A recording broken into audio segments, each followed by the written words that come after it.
Here's how to make a rounded rectangle in Photoshop. Let's get into it.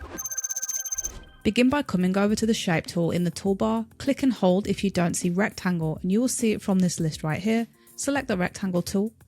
Next, come up to these settings at the top and make sure you have it set to shape. You can make the fill whatever colour you want it to be, and you can also give it a stroke if you want to. This pixels number here affects the thickness of your stroke, so you can increase or decrease that. I'm going to keep mine set to 0. For the line, we're going to go for a full line.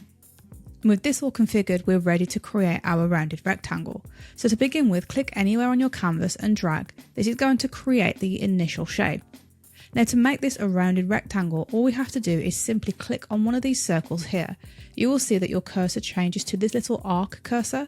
All you have to do is click and drag, and this is going to give you that rounded rectangle look.